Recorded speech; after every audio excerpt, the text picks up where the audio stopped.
I actually got him to admit he made a mistake with tweeting. Do you ever just wake up the next day and be like, man, I wish I didn't tweet that? He's like, yeah, I do. What's up, everybody? Welcome to Flagrant. And today we have the man, the myth, the legend, Barstool's own Dave Portnoy. Everybody, give it up for Dave. Thank you so much, man. I have a bone to pick with you, Dave, because you did the thing that I wanted to do if I ever interviewed Trump. Which was what? I'm wondering if you can pick it out. My dad? No. The dad was a beautiful moment. The dad was beautiful, but it was. You were going to do that too, though. You were going to call Dave's dad. Yeah, I was going to call his dad. Your dad hated Trump. No. What did I do that? It was the first thing that opened. Ollie G. I always said, I was like, if I ever talk to Trump, the first thing I'll say is I'll bring up the Ollie G thing, because as far as I remember, the only person. He's the only one that saw through it, got up. It also, so when I did that interview with him, he really didn't know who I was. Like, Donald Jr. was a fan. Everybody there was like Barstool people. But that disarmed him, actually. He was like, oh, this is friendly fire. And it changed his demeanor. Into you, started explaining it to you. Yeah. And like, it was crazy because he, obviously people like to get complimented, but he found something that nobody else complimented him on, but he was proud of. Yeah, he loved it. He loved it. It changed the entire, actually, because one thing about him, he for sure, and a little bit probably similar to me and a lot of people, but when his hackles go up when he thinks he's being attacked. Yeah. So if he views somebody as like, this guy's an enemy, he's basically a real prick back. Yeah. And that's how a lot of his conflict is. But if he thinks you're on his side, he turns into kind of normal dude. And then you asked him the wildest question to follow up. So you're like, yeah, I love you, you're great, we're awesome. Why can't people take a knee? I was like, what the fuck is that? Yeah. And then you also, this is the first time I've ever interviewed somebody, so I don't think he knew what to think in the moment. It was. He was so flattered. I actually got him, and it may still be the only one to admit he made a mistake. Yeah. With tweeting. Wait, I was like, do you ever, I'm like, you go nuts on Twitter. And I'm like, do you ever just wake up the next day and be like, man, I wish I didn't tweet that? He's like, yeah, I do. Yeah. And as far as I know, he's never admitted that he made a mistake in his life except that. So yeah. Did you have other questions you want to ask him that you didn't? No, so the thing with that interview is I found out about it like, I don't know, less than 24 hours before. Like, I was on vacation, and somebody on my team just like, hey, Trump wants you to come interview him in the Rose Garden. And I've said this, people obviously can agree, disagree. I'm like, we try not to be political. Because you're going to piss somebody off, and we're not, like, it's the old Michael Jordan quote, like, you know. Republicans buy sneakers too. Yeah, red and blue both buy sneakers. Like, they both buy a t-shirt. Everybody gambles. Yeah, it's like, we're just trying to make money. Let's be really clear about that. I love it. I found out really short notice, and I really had never interviewed anybody. And we had a couple of our team go, and the Trump people were like, you can ask anything. And we go, and first of all, it was crazy. Like, Mariano Rivera was there. It was, I think, opening day. It was all that. And they're being super nice. And then right up to the interview, all my guys couldn't come close. And like 30 of his guys surround us. And right before it started, they came up like, don't ask about this. I just kind of ignored it. I got most of my questions out. Like, people who like Trump, like, what a great interview. People who don't like Trump, it's like, you were doing softballs. It's like, I know nothing about politics. Like, how deep can I get? The first question was a hardball. Yeah. But it was the compliment, man. Yeah. So it was surreal. I'd never been to the White House. The whole White House kind of mid or what? No, I liked it. Really? Yeah, I'm like one of those weird, like, history. How old are you? 38. You're using mid, huh? Thank you, bro. Thank you. That's crazy. No, we've actually been trying to work on his vernacular. We've been trying to crazy. Why is it crazy? Dave, why is it crazy? Young, I think you're past the mid. What is mid? I think mid means like not good. Somebody came up to me and said it the other day. And I was like, what does that mean? I didn't expect to hear, but it was like a teenager. It was a teenager, yeah. But you use it, right? Like when you buy shorts or like... No. Mid cut? Yeah, I guess in that sense. I use it like, where is it? It's in the middle, not that way. No, I like the White House. Like, I'm kind of like above. Was the White You House? guys like the men? Have they been on you about that? No, but it's pretty lit. Like, It's funny because he gets every type of thing wrong, like all the vernacular. He doesn't know any trends. I think he maybe used it right, No, but he I did. just didn't expect him He did, to and say now we've been trying to help him with it, and then the one time he gets it right, you come in and go, fuck you, dude. Because I'm still doing Not it. still, like it's new. Yeah, I it is shouldn't new. do it anymore. No, you're also going to use like cap, which he's going to call you out for. So please, continue. I'll use cap. Yeah, like so I know do what I that. mean? I do that BFF thing with like so they'll throw Yeah. words and I'm like I don't know. Yeah. I'll just start using it, as a joke. Like He's Cap. sharp, the guy. He's very good, very good. I did not Josh. expect it. So yeah, This is the TikTok. He was like a BFF. TikTok So, sensation, right? Yeah, basically that just came about. Like Barstool's been around 20 years. Yeah. So TikTok, I hate when any new social media comes out because like another thing to worry about to stay relevant. Yeah. But nobody on TikTok knew who we were. Charlie D'Amello, I always get the name wrong. I like that family, by the way. But she was dating this dude, Little Huddy. They broke up. Something happened. It spilled into Twitter. Yeah. And it was going crazy on Twitter. The fact you're talking shit about mid, and you're talking about Charlie D'Amelio. I'm telling you what happened. So it spilled onto Twitter. I'm gonna couch everything with, I just want to make money. Yeah, right. Then it's okay. Yeah, right. Well, that is it. Not the mids, though. Spilled onto Twitter. His people, I'm like, what the fuck? Who are these people? Yeah. And his team reached out, like, want to do an Instagram live with him he'll explain it. And he was great. We clicked, and then I think Snapchat reached out. They're like, do you two want to do a Snapchat show? It's like, no, I need his TikTok audience. So that's how that came about. But he's sharp. He's good. Yeah, he was good. Yeah, you've hired some talented people. Yeah, no, he's good. Well, he don't work for us. I wish, but it's just like a collab. Yeah. Oh, really? Yeah, no, we couldn't fucking. Josh Richards huge. Ah, so you guys are partnered on this Yeah, podcast. we own it equally. I like Yeah, that. yeah. No, he's big. The other thing that I was telling you before was the Call Her Daddy thing. Yep. And Oh yeah, you said you were responsible. yeah, this is how. Okay. I was supposed to go on a date with Sophia Yeah. with an F. with an F. With an F. In case you didn't know. I know. And I played in a basketball game, I think, or something. I was like exhausted, so I hit her up. I was like, "Hey, can we reschedule?" Yeah. And she was upset, and she was like, "I'm gonna go on a date with somebody tonight." Superman was who she went with. Interesting. Small world. Yeah, I don't know. I Sorry, man. Yeah, no. Listen. That was going to end probably poorly, no matter what. Ended up probably being good because they would have left anyways. Right. And the controversy that ensued because of that, Yeah. probably ended up helping us a little bit. You think? Yeah, a little bit. Yeah, you thrive in the. Well, it's like, so Call Her Daddy, when that debate was going on, it's Call Her Daddy kind of, and we let people do whatever they want at Barstool. So a lot of the Call Her Daddy crowd, as it was growing, really didn't know who I was or Barstool. Yeah. They were they were Call Her Daddy fans. And if they left as they were planning to leave, it would have been a he said, she said, and people would have believed, their crowd would have believed them. They're not even listening to you. Correct. Yeah. But when they got in that dispute, they just stopped podcasting. They didn't put out an episode for 2 months. put out something and then on I their feed, took their feed and I went live on it. All these girls are like, "Oh, a new Call Her Daddy episode." Hey guys, Yeah. And they were like waiting. There wasn't a new one. There was all these rumors. And it's like 2 months, there hasn't been an episode. And then suddenly on a feed, it's like, new Call Her Daddy. And it's just fucking me for like 45 minutes. And like, here's what's going on. So yeah, it probably helped. We got a lot of new fans. And most people, whether you like me or don't, like, I come across as credible. It's like he's telling the truth. Yeah. He's willing to talk. He's not like, even when you ask, is there anything I won't talk about? I'll talk about anything. There's no skeletons. Well, there are skeletons, but I'll talk about them. So it's it probably worked in our favor. Can you lie if you need to? No. Have you seen Love on the Spectrum? No. Hooked on this show. I'm hooked on this show. What the fuck's Love on the Spectrum? You know how like we love dating. What channel shows? is that? It's on Netflix. Oh, but like we like dating shows. We like seeing people date. yeah, So now they're making autistic people date. Ooh. And Yeah, it's awesome. Wow. no cap, bro. Yeah.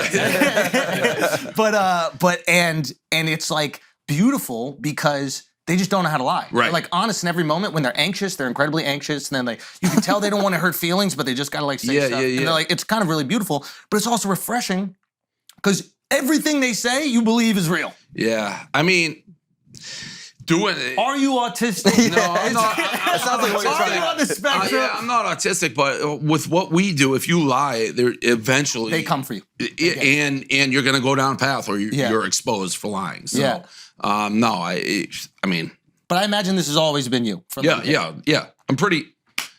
Everything's out there for better or for worse. Yeah, and it's all out there. Yeah. Pretty much. And you've handled it better than everybody. Yeah, I mean, better than everybody. I appreciate that. Again, it's. I've always said, when the truth is on your side, it allows you to do whatever the fuck you want. To be really honest. We say the same thing. It's like there's all these people that know they didn't fuck up, but they're so scared of like losing a role. Yeah, right. So like fucking. I always bring it up the Ratatouille guy. What's his fucking name? Patrick Oswald. Patton Oswalt. Patton Oswalt. Yeah. Apologizes for being in a picture with his friend Dave Chappelle, and it's like. It's crazy how that goes. You're so worried about losing the fucking role or whatever like that you don't realize the truth is on your side. Yep. When the truth is on your side, someone's trying to take your life away. Let them fucking know. Yeah, and it's all a lot of it's it's the same arena. They know what they're doing. Every situation is totally different. I would handle mine the same day one or day like year 20 of doing my shit. It's just that's my personality. It's like, oh, you want to say something about me, and a lot of times I come over a lot heavier. Well, they got to pay the price to talk. Yeah, right. That's what I like. Is that most people just let them talk and then hope it goes away. You're like, if you're gonna talk about me, if you're gonna take my life away, your life is gonna be difficult. Totally. So make sure you want this. And that's like the number one thing that I find of the people. Like I've always said this, and this is with Barstool. For some reason, there seems to be a belief that you can just throw stones or like chirp out of the cloud. And then nothing happens. Yeah, and then when you chirp back, and the people who criticize me, it's like, he has this big audience. He should know. It's like, I don't give a fuck. I was minding my own business. And you come at me. Was my responsibility. Like, I always say, don't like threaten to murder somebody. Yeah. But if you come at me, I'm not going to like put you, it's not my job to coddle you because I have my audience. It's like, what do you fucking expect to happen? Yeah. So I actually know the name Henry Blodgett because of you. And I only hear it in your accent. Blodgett, he's an all-time cocksucker. He's an all-time cocksucker. Yeah. I mean, he is. This is a Business Insider guy? Yeah, he owns Business Insider. I mean, he's a crook. Yeah. The man is like, and I'm what business do they talk about? Yeah, there's no business. I don't see articles about companies. You could pay to be on their site. They're a piece of shit. He is banned by the SEC. I mean, I'm not. He worked for, I think, was it Merrill or one of the big firms? Yeah. And he literally got caught like telling his clients, which were any like mom and pop people, like buy this stock, and then his emails being like, this stock is trash. He got one of the biggest fines in the history of the SEC, and he's banned. This guy is a legitimate crook. Yeah. And then he started Business Insider talking about Wall Street. I guess that they're scumbags. And he's the guy who owns Business Insider, which, by the way, people are probably like, what's he talking about? Their whole model, they're bought by a company that owns a German newspaper, I think it's Bild. Their model, it's well known, it is just salacious headlines for clicks. That's what they do. And they couch it like they're this real business thing. They're not. They're trash. And I paid a lot more attention since I've been involved with them. But it's like every week, it's somebody else that they're doing the same shit. It's fucking wild. And behind the paywall. Behind the paywall. Hilarious. And then they advertise it everywhere. It's this like guy's discount. dangerous. Pay $10 to see what. Listen, I'm suing right now, so I'm suing them. Good. Which good for you. Literally, every lawyer is like, it's going to be almost impossible. You're a public figure. Like, in what drives me nuts, some of the shit they say. So they can just play dumb. They can just be like, we're a bad reporter. What was said to us, we didn't do any bad. Someone says, Dave Portnoy did this, Dave Portnoy did that. It's not their job to do the due diligence to see if it's the truth. They can be like, oh, we didn't know. A source. A source said that. The source was lying to us. That's their fault, not yours. But I don't give a fuck. It's like, I need to see them in court. There's another publication. I'm not saying the name because I've learned. I don't want to connect the dots. That's trying to do this. I need to see them in court. Like, is doing the same. Oh, really? Same thing, yeah. And I found out about it's the same. Like, I'm getting all these girls being like, Dave, what's this about? I ambushed the reporter at her house. I found out where she lived. I did a fucking stakeout for like 5 hours. Jumped out of the car. You personally? Yeah, me personally. Wait, so you get in the car, you're sitting out there, you're watching the house? It was like Point Break. Like, me too. I was just sitting there Did watching. you dress up? No, I was just sitting there with me and my camera guy. He's dressed for Point Break. Yeah, I got like a 10-minute video. She's in the publication. They wrote there like, we don't appreciate that. We'll talk to you when we're ready. It's like, fuck no. It's like, you're gonna write this you'll write the article, and then you'll like Business Insider spent a year digging up shit on me, and they found nothing. Yeah. And then they gave me 24 hours. 24 hours to be like, what do you say about this and that? They wrote a second article. I had a leak at Business Insider. Somebody sent me the draft before they published it. And they tried to do the same this time because they're so vague. I don't even know what the fuck they're talking about. Yeah. But I had time to figure it out, the second article. So when they said, hey, here's your 24 hours, I was like, bang, here's the facts, change the total article. If I didn't have the leak, there would be things in there that are so false and so over the top and things I did, they would have published it and be like, oh, we didn't know. But because I had the leak, that's how fucked up the whole thing is. It's like, I literally have an article that they were ready to publish, and if I didn't have a mole, they would have published it. Wow. But since I had the mole, it gave me more time to be like, here's all the text, here's everything, lie. Oh, so you were ready. Oh. So the first time, I had no clue who they were talking about, so I got so blindsided. I knew it was coming, but I didn't know the details. One of the girls, their star girl in the first one, who literally says in the article, they're like, we don't want, she didn't want her name out there to protect herself. She went on TikTok, said who she was, launched an OnlyFans, became top like 1%, full-blown porn star now. This girl is in the article saying, I don't like to be filmed. She's a full-blown porn star. I'm not talking like R-rated. She's like as full-blown as you can be. Like double team, you name it. Okay, you gotta tell us after. Can you? Yeah, it's like, it's crazy. I don't care at this point, but have they ever mentioned that? Like, this is the girl who's the lead. Who's clout chasing? Yeah, the lead headline. Yeah. Like, oh, he filmed me without consent. That's why I said to the reporter I mean, it sounds rude. When I ambushed the reporter, she's like, do you film without consent? I'm like, if a girl's giving you head on her knees talking to the camera, would you say that's without consent? She's like, no. I'm like, here. I'm literally like, do you want to see the video? I'm like, I haven't. She's like, no, I don't want to see it. It's like, well, like, and what are we talking about? Yeah, exactly. Yeah. It's crazy. She's like, why haven't you said that? It's like, I've been screaming it from the rooftops. You Why guys haven't don't you want to asked? hear. Correct. Why did you go for a year and do all this research? I have a girl videoed a conversation on my behalf, and the reporter, this new one, she's like, do you know his ex-wife at all? Have you ever talked to her? What she like? It's like, nobody's ever. I was married to my ex-wife for 5 years. She's still my best friend. No one's not once reached out to her, be like, what kind of person's Dave? Not once. Wow. Because they don't want to know. Anybody who says anything positive about me, forget it. They don't want it. Yeah. Why do you think they're coming for you? Page views. I mean, there's a couple things. I think I got viewed as political. So like Business Insider only goes after people they perceive of Elon Musk now. Yeah. Well, it was Rogan. Yep. Right. Anybody? It was Trump, then Rogan, and now they're doing Musk. And then you're percolating in that. I feel like, those are the lily pads. Yep. They just keep jumping. And I talk about it, But you also go on like Fox and stuff like that. Totally. Because they'll be talking about something that aligns with something you feel. It would be like, and this is something that I am very careful with as well, is they can use you as a mascot for something that you agree with, but then kind of wrap you into other political affiliations. And I've always said that about me on the political side. I hate politics. I hate the extreme left. I hate the extreme right. Yeah. You can ask me a question, you're not going to know the answer based on what you think left or right. That's not how I am. Like, I mean, it's just not. I remember I went on Fox one time with Tucker Carlson, and it was Kaepernick, and it was when Nike signed him.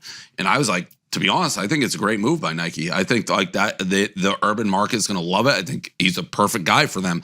And I got crucified by people being like, he's trashing Kaepernick. It's like they didn't even listen to what the interview said. Like I was like, I think it's a great move. So, but if you go on Fox, you're Hitler. Yeah. It doesn't matter what you say on Fox. If you go on Tucker Carlson, they perceive you as Hitler. And I've done my research on most of the people I go on, and I don't find the smoking gun. So I keep going on. Yeah. And by the way, CNN or any of those people ask me on, I'll go on there. But they won't, right? No, I'll go on anywhere that I am. Like I said, Fox is fucking huge. They got a huge audience. I'm trying to grow our audience. Yeah. You ask me on a big program, I'm there with bells on. Yeah. I'll be me. Yeah. It is interesting though that like certain places are so radioactive. That's one of them. But it's like he's a huge show. But to answer your question, I also talk about these articles, and they put it behind a paywall. So when I'm screaming, guess what? People want to read what I'm screaming about. So it actually, in a weird way, plays into their hands. Yeah, and you only need a few thousand people to recoup that investment. Correct, yeah. Now, how do you think you've been politically polarized, but Barstool is neutral still?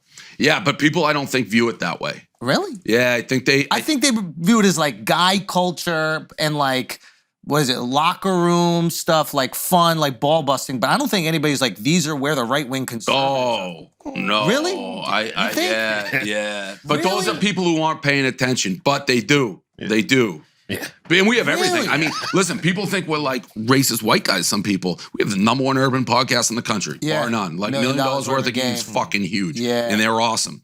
But if you don't want to look there, you don't have to look there. We have a female CEO. People say I hired her just because she's female. Yeah. It's like, do you know who Jenna Marbles is? Yeah. So like, she worked for me. I discovered Jenna Marbles. She's working at a tanning salon in Boston. I hired her. Yeah, this is wild. We started a site called Stool La La. It was just the female version of Barstool. Yeah. We'd have Smoke Show, Pretty Girl. She'd have Smoke Bro. This is before anybody ever called us sexist. Right. The only reason she left is she got huge. Right. So, like, people just don't do the research on us. We're just trying to make people laugh. And if you want to say we're equal opportunity haters, fine. Yeah. But, like, there's never been somebody in our doors who have said, look, this, that, the other thing. That's the Rogan thing. We had Rogan on the other day, and it was just like, everybody who hates Rogan has never listened to an episode of Rogan. Right. They hate the idea that is presented of Rogan, and I think that's a lot of times what happens with you. And if there is criticism of Barstool, it's probably that. Yeah. But if you're actually watching the content, it's apolitical. Yeah. Totally. Yeah. Like, who's the guy on? Who's there? There's some guy on Around the Horn on ESPN. He was talking about Dion the other day, and Dion works for us. Yeah. And he literally is like, it was when they got that recruit. He's like, he makes content with Barstool, makes me want to throw up. It was like, what are you fucking talking about, dude? But it is, I do think there's a perception out there, and I think that comes from me. Like, by me going on Fox and me interviewing Trump, people aren't going to listen to what's said. Like the Trump interview, I tried to be as deep as I can be asking real questions, but whatever, it is. It's just also the N-word clip didn't help it. But that's crazy. I would never do that again. But the N-word clip you're talking about, which was dug up during Black Lives Matter, is so we had a Super Bowl party, and it was. You can't compete. We can't hire like Bieber or Taylor Swift. We don't have those budgets. So we're like, we're going old school. And this is kind of before they were perform more. We got Ja Rule and Ashanti to perform. And I did this emergency press conference of like, you'll never guess who we have. I sang their top 5 fucking songs. Firefest 1. Yeah, I know. It was fucking a great show, by the way. It was a great show. Ours. So I'm like, you'll never guess. And I can't rap. And I'm like, I'm going to sing the 1 minute of their 5 best songs. Yeah. I sang the N-word in the thing. No one said a fucking word. No one said a word. Granted, I think most white people sing along the N-word when they're at home. Never. Right. Never, Al. But that's why it's like, it's not that big. To be honest, like, I don't think I'm the biggest idiot in the world. I knew it was going online. It wasn't like they caught me saying it like to a buddy. I've never said that. I sang it, put it out, and I'm like, go. I didn't hear a word for 5 years. Nobody ever brought that up. Yeah. BLM happened. All of a sudden, it's like the headlines like Dave says the N-word. It's like, I definitely learned. I'd never sing it, never say it in that context again, quote. Yeah.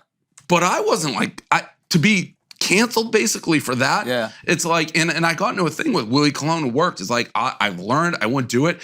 It's tough for me to apologize because there was no hate and nobody. It's like, I fucked up, but really, I've been online for 20 years. I've written a blog every day. This is your clip that I'm announcing Ashanti and Ja Rule. And you were killing the song, too. You were singing well, you have flow.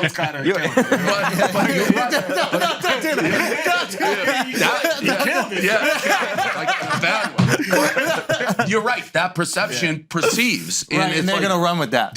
But how much fun was it to say it? Like, I've been waiting. No, not fun. We also have a terrible Kaepernick clip that I to this day. Even though you're pro taking the knee? Yeah, no, listen. Or you think it's better than the type of protest that was happening with looting and that kind of stuff? You're like, this is The looting was bad.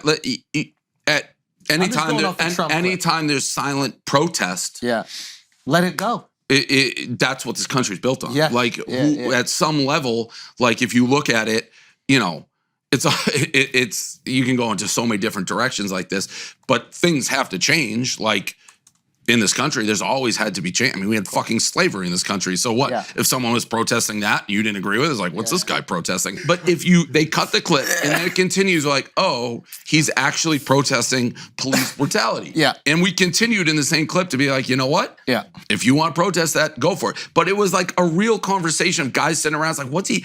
That's how we talk. Like, what's he doing that for? Yeah. When we did the research, like, you know what? In this country, that's the beauty of this country. Yeah. You're allowed to protest for causes like that. We needed change with the police and how they deal with African-American community. They need it. Do I think BLM went too far with, like, you know, you see the lady who fucking stole funds and looting and people who probably didn't actually care about the cause using it and hijacking it, just like kind of Me Too? Yes, but it absolutely had to happen. People, that clip, everything you see there, be like, Dave's a racist, he's whatever. It's like, I'm not. And people, of course I'm going to say I'm not. It's me. Like, even if you are racist, everyone's like, I have this black friend or whatever. I'm fucking not. And I'm far more on social causes To the left. Yeah. But If you called yourself a comedian, do you think you would get away? I've said Barstool is a comedy site. Barstool is a comedy site, but if you were like, I am like an internet comic, like I'm an entrepreneur. If you watch that original clip, I don't think there's anybody in the world who with a straight face can say they weren't trying to be like funny. They talk about it in a comedic. It's like, you know what? When the show is out, it's like, we want to be part of my take meets like the Chelsea Handler, like setup, like come around with subjects. Yeah. But I do admit when I go on Fox News and I'll interview Trump, like I get taken, like Nelk. You guys all know Nelk. Yeah, of course.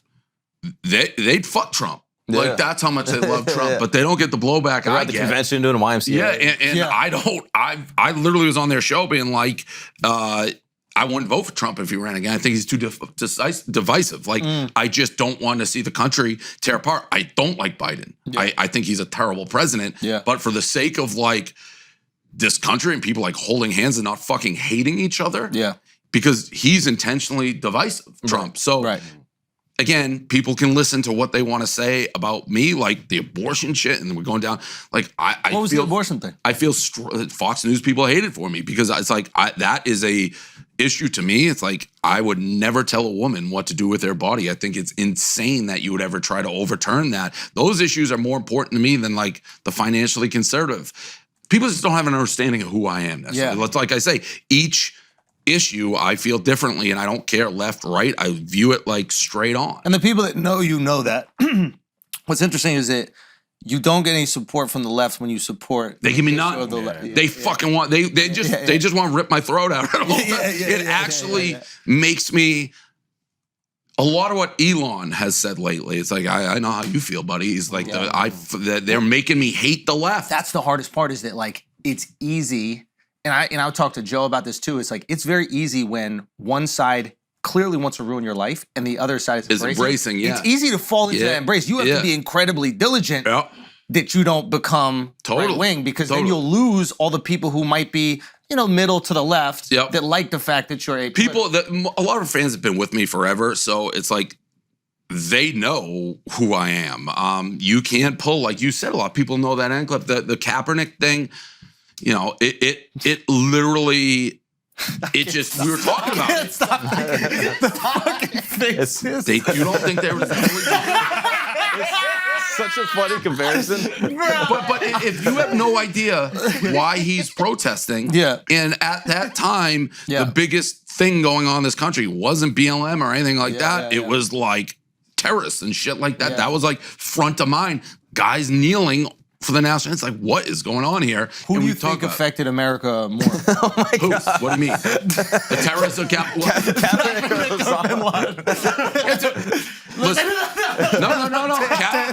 Kaepernick's been great. Like I honestly, truthfully, when he first did it, I'm like, if he was a starting quarterback, would he be doing that? I honestly thought that. You know, you got less to lose. But whatever reasons or whatever prompted or whatever, it's been, it needed to happen. All right, guys, we're gonna take a break for a second because I gotta make sure y'all don't go bald. Simple as that. Fellas, it's a choice now. You don't have to go bald. Make the choice to keep your fucking hair. Make the choice to age masterfully, not gracefully, okay?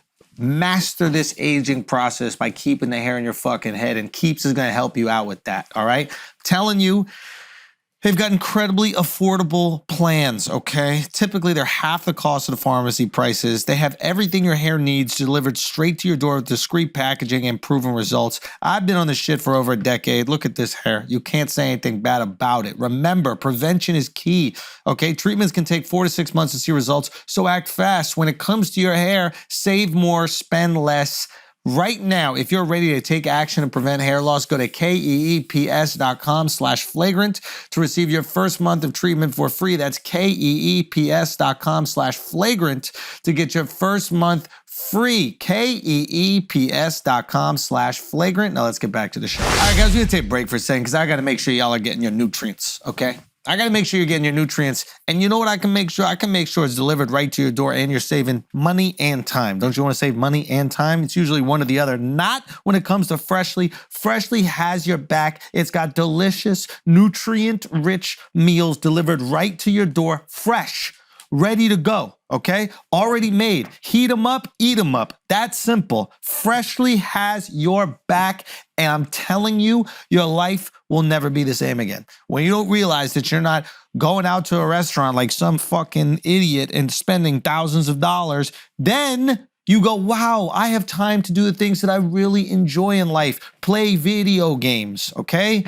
Masturbate, do darts or something. There's plenty of activities that you can do now that you save so much time and money with Freshly, okay? They are affordable and convenient. You skip the grocery shopping, the dirty dishes, your meals arrive cooked and fresh every week. They got new meals every week.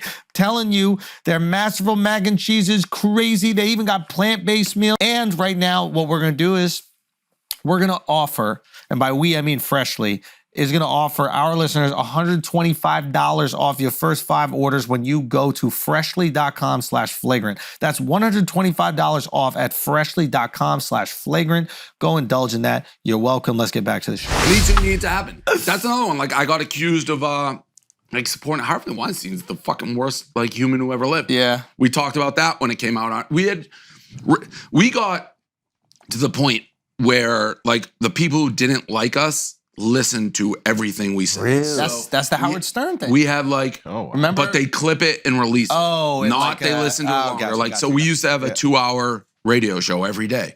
Do you, that we do 10 things. I'm not just a radio guy. I jump on, we talk for 2 hours. Who the fuck knows what we're saying in 2 hours? It's supposed to be comedy, but like our enemies would record it and they'd wait. Yeah. So like Harvey Weinstein, when that all happened, we prefaced it, biggest scumbag in the world. He should go to jail. This isn't about Harvey Weinstein. Hypothetically speaking, if you're a Hollywood agent and you're a young actress, you're both willingly like want to do a trade. Like, there's no pressure, none. The girl's like, you're gonna put me in an A-list star role. Yeah, I'll sleep. I'm happy. There's no complaints after. Should that be legal? That was what we asked, and they turned it into like, that's not what Harvey Weinstein did. He's a fucking basically a rapist, deserves everything he got. But you know, it's. I haven't been careful, I guess, because of the Kaepernick thing, but I don't think, you know, you should be allowed to talk about things without being shamed. I think what happens is you reach a certain level of influence and people are afraid of influence.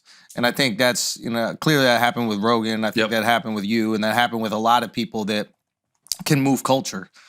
You know, if politicians are seeing the amount of like power you actually have to like sway public opinion and they don't have a way to control you, they have to make you radioactive. Now, if they had a way to control you, they don't have to make you radioactive, right? They go, hey, Dave, we know you did some crazy shit. You better. Yeah, it's crazy. I got in a debate with AOC. Like AOC. The unions thing, right? What was the AOC? Unions. She loves unions. So. She never had a union job her life. And by the way, was a bartender. Like, yeah, and by what the does way, she know about the union? Like, I have nothing against unions. Like, that's the perfect example. I just don't like. What do you, I don't understand you how have she an opinion on understands. something just Listen, 'cause you've never been in it? the idea of a union, I think, is noble. It's like You need union. This country You have needed to. unions. You had manufacturing jobs, people working fucking 1 million hours a day. You needed it. But I had a Deadspin, which is the worst company that ever fucking lived. They're the worst.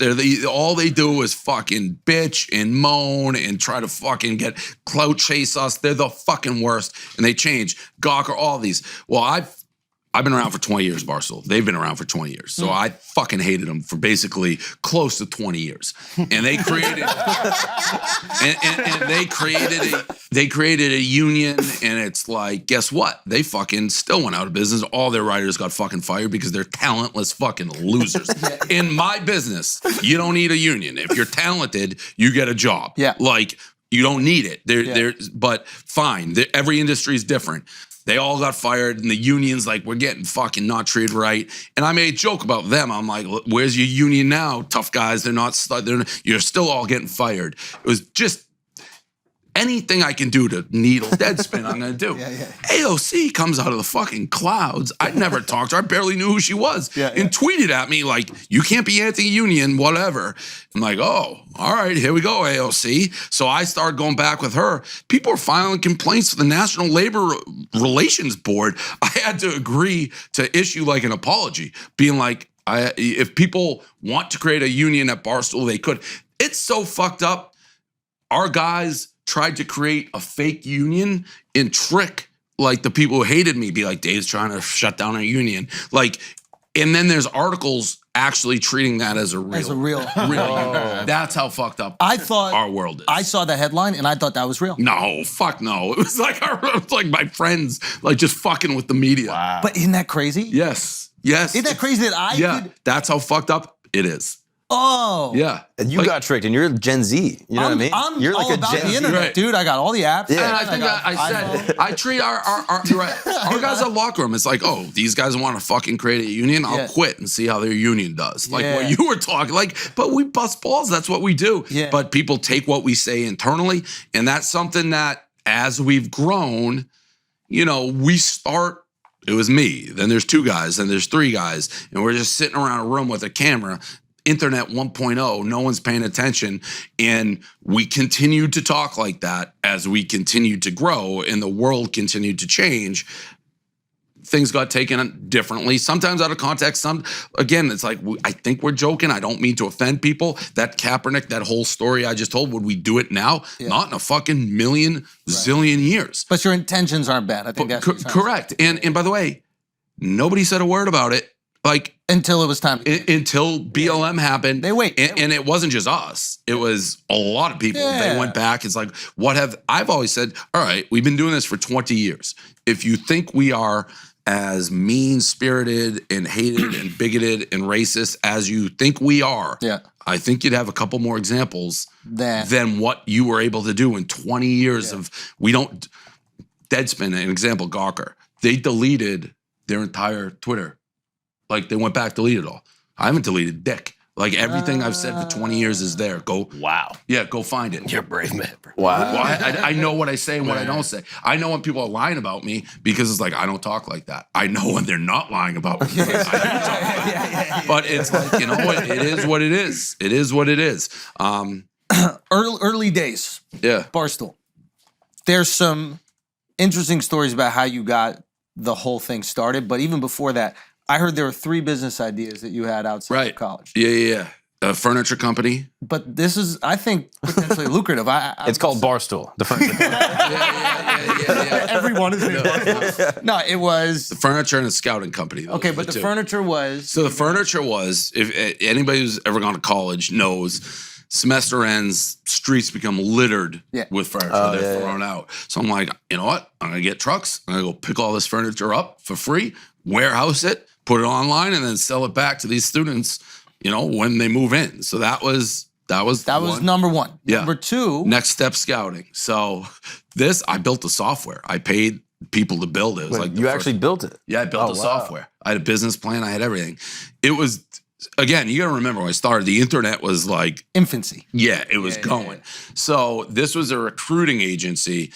So I like played baseball in high school. I was good, not great. Like could play D3, maybe if I was lucky D1. But it was built for the guys or girls not being recruited to play like big time college sports. But Division III coach still wants to win. So the goal was connect an athlete with a coach. So the coach go into the database, search his area, see who's in there, and we pay local scouts. Like every high school has people go to every game. So you get like $10. You fill out a scouting report on a player, you put it in, and it connects the coach with the player, school, everything. So you can see, who's in your area, who wants to go where, what they're like, watch video on them. That was, I built that database, yeah. And then the third idea is a gambling newspaper. That's what we are. Yeah. So the third. Which of those three you think was going to be your success? So the easiest one for me to start was the gambling newspaper, which is what I started. But you thought that was going to be the most success? That's why I started it. Really? Yeah. That's what Barstool was a gambling newspaper. So I've always gambled. At the time Barstool started. Oh, I figured you would have thought the scouting thing would have been the best. No, there was so many different people involved in it. It's like was really hard. You had to go get the scouts and the coaches, and then the way it worked, the parents would pay. That's how you made money. Right, parents would play to add their kid to the database. But no, I talked to all these offshore sports books, and I was like, what do you guys need? I'm interested in this industry. I actually flew to Vegas, met with like marketing people at casinos to see how do I get involved in the industry. The offshore sports book said the internet was too cluttered at the time. Like it was, if you went on a gambling site, it was like fireworks, and it looks like you got your credit card stolen, basically. Yeah. They were so cluttered. They're like, we don't want to be online. We want to be in a physical newsletter. If you have that, we'll advertise. So I sold like a year's worth of advertising before we launched. Oh, okay. And that basically gave me time to figure out our formula, which went from straight gambling to more men's interest. Like put a girl on it. I put Jessica Biel on the cover one time. Blatantly illegal. It's like whatever. No one's paying attention to what we're doing. And when I did that, everyone's like, more girls, please, more girls. Oh, really? And we started morphing. We used to be like in Boston, a localized Maxim. We'd get a local girl, do a full-blown photo shoot, and she'd be a girl from Boston. Yeah. And that's how it is. Hard to find. You'd be surprised. That's more racist, stereotypical than anything I've said. Cancel that right now. Cancel that. Yeah. You don't like freckles? What's wrong with freckles and some dead? You're right. I like frumpy girls. I love it. There's pretty girls in Boston. Even you don't believe that. No, I do. You can lie. I absolutely. Where's your girlfriend again? Where's she from? Yeah. She's from Miami. She's born in Colombia from Miami. Far ways you can get. So Boston. Anyhow. That opened the doors. It's like once we start putting they were pretty. Advertisers were like. I thought when we did the advertising, sports teams, casinos be like, how do we advertise? How do we advertise? They didn't. They didn't give a fuck. They're like, Foxwoods, big casino. Mohegan Sun, big casino. They're like, we advertise with the Red Sox. We already reached the sports crowd. We don't need you. I put a pretty girl. They're like, wait a minute. Because there was, they're like, if he knows where the pretty girls are, that's where the guys are going. So that opened up the advertising for us. Wow. So people be like, he's sexist. No. It's trial and error. That's what companies are sexist. That's what brought us money. So that's what we did. And as Barstool begins to grow, is there anything that like creatively you're a perfectionist about? No. It is outcome driven. Yeah. Every single time, right? Well, our biggest advantage that we've had over the course of our existence is being quick and nimble. Be like, if we'll try anything, it doesn't work, move to the next, try next thing, doesn't work, it works, go. And go like hard and don't think about it and just go.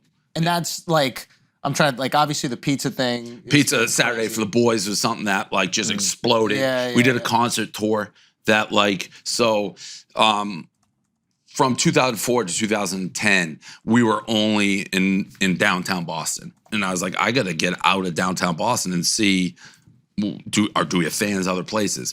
So we did a six city, I guess you call it, music tour. because it was like, I need a sponsor for the tour. And what can let a liquor company get involved? Because it's going to be over 21. Music. They can put their name on music. So we got this dude, Sammy Adams. No one had heard of him at the time, but he was from my neck of the woods. Paid him 20 grand for 6 shows. We went to UMass, URI, like Quinnipiac Toads, 6 places all around New England. UMass, we're going to a bar. These are all bars. Up the beer.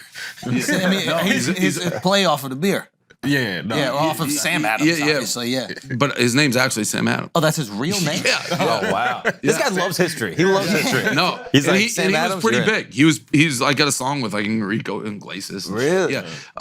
Not Enrico Jr., whatever. He blew up. Yeah. So we were going to all bars. Yeah. And Enrique. the school UMass called me and like, what is this? We called it Stoolapalooza. And they're like, what is this? All the students are calling, being like, can we buy tickets? We don't even know what they're talking about. I'm like, we're just going to a bar down the road, but we called it UMass, but it's not affiliated. It's like, would you ever be willing to do it at the Mullen Center, which is their basketball arena? I was like, we can't do it there. It's like, what are you talking about? We can't afford that. They came up with some deal and we sold out in 5 seconds. Wow. And that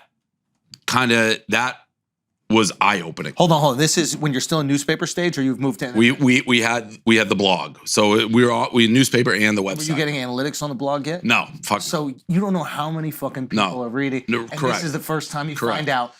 And we showed up in all these tours, sold out in a second. We showed up on campus. People had our signs in the windows. Wow. It was like, holy. Do they know what you look like yet? Yeah. Are they like following you on Facebook? Yes, and they that knew. kind of shit? Yeah. But I didn't know they knew. But I didn't know they knew. It was eye-opening. So that was 2010, and that was the first time it's like, holy shit, we have something way bigger than maybe I really realized that we had. And it's funny. So that's the first time we made real money. I thought, we have kind of a talent that people know, but they don't really know. I'm going to blow this the fuck up. And I hired, so our next tour I called Back to Stool. So we did Stoolapalooza, the second round. And on it, headliner was Mike Posner, shades cooler than me. Wale, Mac Miller. I paid $1,500 for Mac Miller, 6 shows. That's how early. So we were so plugged into the college scene. I was like, who's coming up? And it was like, this dude, Mac Miller. So $1,500, 6 shows. I paid almost $100,000, I think, a show for Posner, who had like the #1 song. Oh, that was I Love College, right? No, that's Sammy Adams and Asher Roth. Asher Roth. That's right. But Sam Adams had a take on that. I hate college. Yeah. Anyhow, no, cooler than me. Shades. The song was that. So, and I rented out huge buildings like DCU, like big buildings. Sold the same amount of tickets, if less. Wow. I thought we were going out of business actually. And what I learned from that, our people going didn't give a fuck about the talent. They cared about us. And then we came out with our third version of it, which is called the Blackout Tour, which was early EDM. Like Avicii played our shows. It was like, and again, we weren't paying. It was so fucking early, and it blew up. It became the biggest thing in the country. And are you the one that's finding these artists? Are you talking to people on the team? Like, who's got their? We just send an email, tell us who's hot, and everyone would be like, this guy, that guy, this guy. It was crazy. I was clearing during the Blackout show. I thought I was making between $250,000, $500,000 a night, like into my pocket. And but we also started causing riots. We came to New York. The police commissioner was asked about us at a press conference. Like, what are you going to do to stop the Barstool blackout? It was nuts. We had news crews following our around. Yeah. And as it was going, I'm like, holy shit, I'm gonna be like a billionaire. And I'm investing all in production lights. Like it looked like a full-blown, like you go to an EDC type, like we were doing that. And as quick as it came, it went away for a variety of reasons, which was the artists themselves became so big, we'd be the only EDM show at a place for a month where suddenly there were 5 a week. And we were playing Avicii's music. You could pay the same to see Avicii the next day. So fuck. there were a lot of ODs and shit at a lot of these at a point. And if someone died or got hurt, no one ever mentioned that. They mentioned us because we pick up the phone. We had our name on it. You don't know who to complain about at a concert with us. The insurance went through the roof. So when it was all said and done, we probably broke about even on the Blackout tour, but it helped fund a lot of the things that propelled us to the next stage. So at this point, you're like, people really fuck with what we're doing. Correct. And they fuck with us. They're not fucking with the talent necessarily that we're bringing on as like musicians. We are tapped into the culture here. Correct. You're in build mode, I imagine. Yes. How do you take it from regional to everybody in the world knows about Barstool? That's never been totally planned out. But so essentially, we started in Boston. I got to the point, and it helped. I got a little free money with these tours, where it's like I can afford other people's. Like, let's replicate what we have. So we started Chicago, New York, Philadelphia, and a lot of the guys still there. So Big Cat in Chicago, KFC in New York, Smitty. They're all still with us. Yep. We stayed there from 2010 to 16. 6 years just growing, and making more than I ever thought I'd. It's like, all right, full-time job. I'm never gonna have to do something else. I like this. In the Churning group, do you guys know Jared Lorenzen? He was played for the Giants. Lefty. Yeah, hefty lefty, Pillsbury throw boy. Passed away, but awesome dude. And we became friendly with him. One day he's like, hey, my agent's friend wants to talk to you about Barstool. Would you be down to talk to him? I'm like, sure. I always had requests like this, different VCs or whatever. None of them serious. But this guy was at Yahoo. He ran Yahoo Sports, went to Churning Group. I talked to him on the phone. He's like, will you meet with me? I'm like, sure. He flew from San Francisco to Boston the next day. So he's serious. He's basically like, if I gave you money, what would you do with it? Investment. And I was in Boston. We're all spread out. I'm I think a kind of blog reality situation would work. Like, house us all in one spot and let's just make content, turn the cameras off. Like, no one really does that.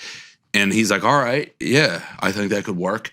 And the only thing I'm like, I'm in control of content. I sold 51% of it to them, but I had final say on everything on content. So that, and I hired Erica Nardini, our CEO, because we needed help on that. She was the perfect hire. And that was like putting gas, basically, on a fire. We already had this underground base, but we're so, to advertise with us or do anything, you needed to call in a favor, basically. People be like, we want to advertise. I don't fucking care. I'm not going to deal with you. I was happy with how we were doing. And it just really exploded from 2016 to 2020 when we sold it to Penn. Okay. At what point is your dad proud? He was proud.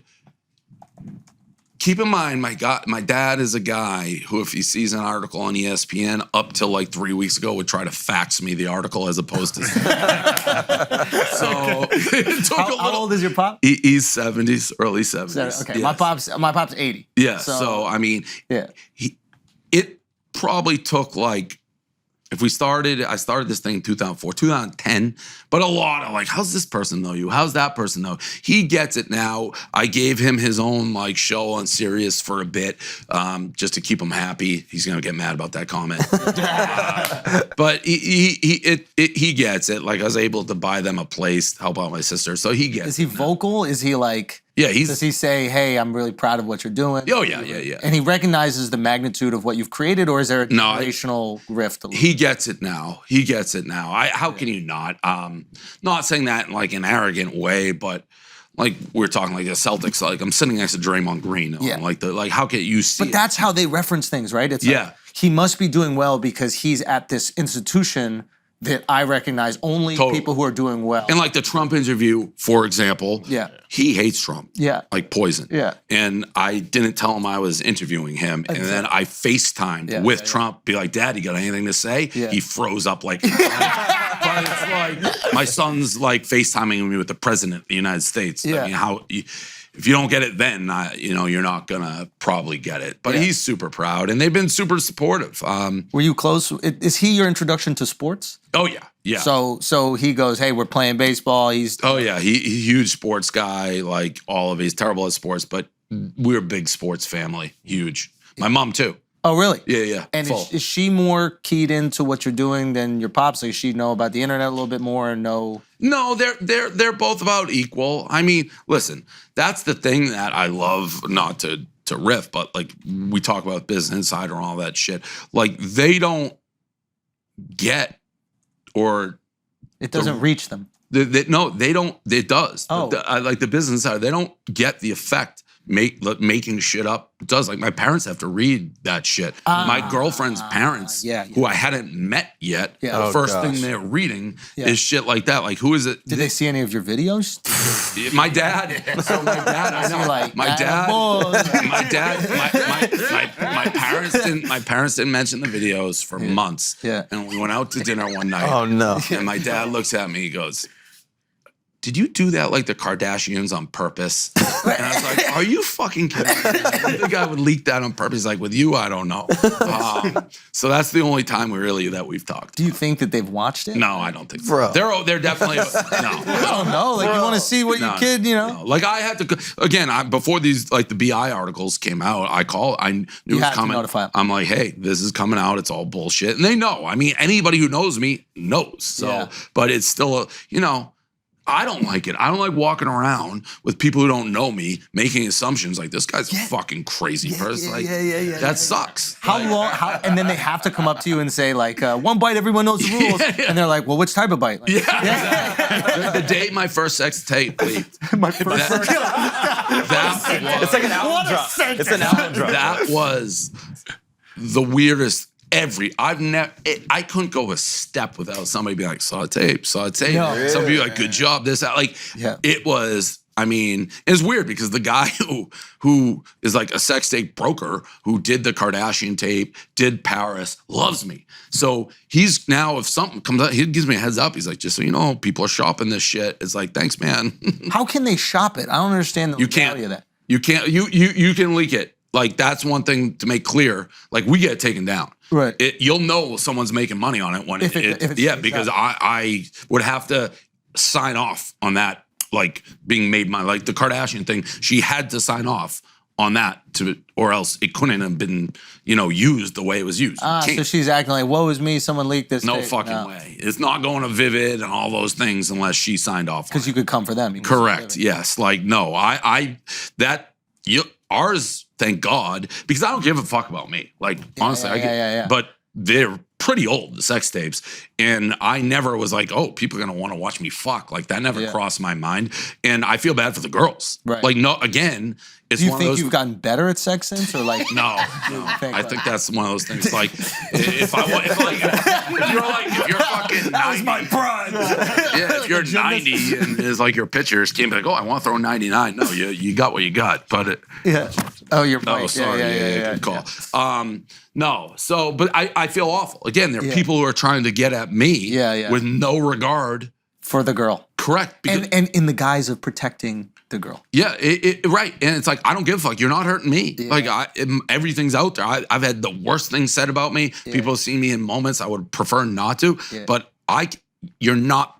The damage you're gonna do is actually the girl, not the fucking me. Those tapes didn't really hurt you. No, you're just a wild boy. Yeah, We're like, yo, Dave's a wild boy. Listen, a lot of thigh tattoos. Yeah. How many girls from Portland DM'd you after this? Yeah, right. It's like the old one of my favorite. One of the roasts is a Hasselhoff roast, and I forget which comedian said, but like, how do you roast a guy whose life is a roast? It's like, what are you gonna say? It's all out there. Yeah. Like, again, I would rather not be called like basically a criminal and rapist, which is essentially what B.I. said, which is insane. But I guess for everything that's happened in my life, I wouldn't, I've been wildly lucky. Yeah. Beats working a 9 to 5, which I was doing. But I can see how, it's crazy. The things they've written about me is, as you can see, people are like, what does he shop about? It's like, why does someone call you a rapist and see how you handle it? Like, if you're gonna fucking shut up about it. Yeah. Like, is there a weird freedom though? Like once you get past that? Like once the worst thing that anybody can say is said, and then everybody doesn't believe it? Yeah, I'd like to think, but it really fucking still bothers me. Everyone's like, why you get so mad about it? It just is. I think the number one thing, and this is before it came out, that people liked, or they're like, ooh, I like how he does that. And again, it's not something I knew was going to be public, but HBO did like a little inside sports on remember us. that a little. Yeah, I have champagne bottles in my office engraved with people I hate on a business. I just wait to pop them. And then again, it's just that's like me. This was before the BI shit. So yes, some people may be like, oh, I can't. That's my nature. It's maybe East Coast, whatever. Like I hold long grudges. Long. Do you have champagne bottles in your office right now? Yeah. Really? Is that what motivates you? Like, keeps you pushing? I think it is. Really? Yeah, I think it. I like. So you have to thrive create on the hate. that- Yeah, it's like That's some MJ shit, bro. yeah, it's like weird. real. It's weirdly like if they just left me alone, if they have that You'd big be- of a problem, you I wouldn't kind have of the go away. motivation. Yeah, but they keep like it. Bernard almost Hopkins, reads- you remember the boxer? Yeah, he said something very similar. What was his exact quote? He was basically saying that like he needed the beef to motivate him, and when he became the face, like when everybody started loving Bernard Hopkins and he was the guy, he's like, I don't have that drive that I had. I need everyone to hate me. I need to take the Puerto Rican flag, stomp it in Puerto Rico, everybody throwing fucking plantains at him and shit, and then go and beat Tito Trinidad and knock him out in the 12th round. And for athletes, I mean, it's kind of like Brady fucking crying when he's talking about getting drafted, like the 6 guys ahead of him. Yeah. I don't know. It's different. The hate that I've gotten recently was such a different level. Yeah. Like I get like the stuff we talked about, the rundowns of the Kaepernick. I get it. I can see how. I get what I said looking back. It's like, yeah, he. I think if you really sit down and talk to me, like I kind of get what he's saying. The other stuff, they're crimes. Yeah. People are. It's a different level. Yeah, you're saying I basically committed A crime. a crime, and it just didn't happen. And not only did it not happen, there's text messages where they just didn't put. Oh, they should go to jail for this. I honestly think 100%. Because if you're trying to take my life away, then what's the cost for you? 100%. Whatever could And happen this is to a me. yo-yo reporter, the first one. The second one is this girl had never written an article. Yeah, before. no. You're putting It's disgusting. someone that's on like you're trying You also- criminal cases in the media, and it's almost with the Elon, not the Elon, excuse me, with the Johnny Depp. It's a Johnny Depp. Yeah, it's like if you want to go to court, do it like how they did. But to try these cases in the media, it's insane. Like Washington Post, in my mind, should be held responsible for publishing that, no doubt. Yeah. And outside of like legal retribution, do you protect yourself mentally any other way from like the onslaught from like those publications? No, the only thing is I know what I've done. So like I don't really give a fuck what people who don't know me think about me. I do want the revenge and things like that. But I know what I've done and what I haven't done, and that's it. It's like it's just not true at all. So it is what it is. I wonder if the Depp Heard trial changes things a little bit. I'm curious. Because now there's a price attached to lying. Lying costs $7 million now. Yeah. Or $8 million. But it was everything's different because for my thing in particular, there's no way these girls, the statements they use is like, I felt like he was being aggressive. They didn't say it. They didn't do anything. They talked to me for 3 years, but I can't prove that they didn't feel. It's crazy. Yeah. And as fucked up as it is, the first BI, this is going deep, but they wrote that article. I proved in my mind, clearly it's all fake. And they're like, are they going to take it down? And I asked, like, no, because now it's a news story. So even though it's not true, the fact that it's become not true news, is news. Yeah. But it's like, but they wrote it. It's just crazy. Do you ever think that you'll have a family? I'd like to. Yeah? Yeah. But it has to be right. What is right? I don't know. I hopefully will know it. Yeah. But I don't know. Yeah. We're looking for more answers. No, I'm just curious. Yeah, like, I mean, I'm getting old, obviously, but you're getting old, but also like, I don't know, you have this. It seems like you really care about your pops, and he probably did a good job bringing you up. Yeah, I mean, I won't have kids for their behalf. But also maybe for what you could bestow on them. Like, yeah. It's got to be right. I mean, it's got to be right. My life's been a crazy life. I like it. I like having the freedom I have right now, which is like, traveling all over the place and doing whatever I want at the drop of a hat. But yeah, no, again, a lot of people, I was married for 5 years. Yeah. Dated her for 5 before. So I've had a bunch of different lives, to be totally honest. But you could be okay not having kids too. Yeah. I'm not sitting there being like, damn, I'm fucked if I don't have kids. Yes. Right. And you could be okay with retiring and not having kids? Like you have this insane amount of energy, right? And like when the focus is put towards somebody that's coming after you or beefing or building a business, you've had a pretty good track record. Right. I relate to this in terms of like I like intense focus on things, right? I'm curious about what the later half of my life looks like when I stop this. Like, what do I do with that energy? Can I relax on a beach? Can I chill? I think I can. People have always said they don't think I can, but I think I can. I like just watching fucking TV, laying by a pool or a beach and betting on horses. Like I like doing that. I don't know. I think I could. Yeah. I don't know, but you're right. You get an itch. You want to get back in, build another business. So I've been doing this for 20 years, so it's hard for me. You know, I've been, again, it's all I've done. People are always like, "Oh, is he a good businessman or get lucky or what? Is combo or what?" It's like this is basically the only. I love the he got lucky. It's like everybody gets lucky. Nobody doesn't have luck, motherfucker. You need it, but that's not why you're not successful. So I don't know because I haven't had time to really think about anything but this for the last 20 years. All right, guys, we're going to take a break for a second because, listen, the crypto market is reeling. It's reeling. I'm not going to lie. I like buying when shit is cheap, and I like buying with a platform I trust, and I like being able to take my old crypto off the internet so nobody tries any fucking hacking attempts to take my shit. Where am I going to do that? I'm going to do it with Exodus. Plain and simple. Exodus, best company to do it with. Okay? They allow you to buy crypto, stake crypto, store NFTs. They got 150 different crypto assets that you can fuck with. Everything on their platform, the all-in-one place for all of your crypto needs. It's a no-brainer. It's a no-brainer. Now, I know what you're thinking. A lot of these places you're buying crypto, you're getting hit with these crazy fees. This is the other thing that X is going to do for you. Is if you go to exodus.com/zero, ZERO, think about that. You go to exodus.com/zero, they're waiving fees. They're waiving fees. I'm just telling you, for a limited time, Exodus has a 0-fee promotion where you can buy crypto in the mobile app with 0 fees. You can purchase Bitcoin, Litecoin, Solana, many other crypto assets at their true cost with no fees added at all. Get on it right now. You'll be glad you did. Let's get back to the show. All right, guys, we're going to take a break for a second because I have to tell you about the #1 student loan refinance company in 2021, according to financial and competitor data, okay? Refinancing your student loans could help you pay off your loan faster, save money, or combine multiple loans into one monthly payment. With Earnest, you never get robocalls, okay? Don't ever have to worry about that again. You can talk to real people who are happy to answer questions about refinancing over email, phone, or chat. And all this is probably why Earnest was voted the best student loan refinancing overall by NerdWallet.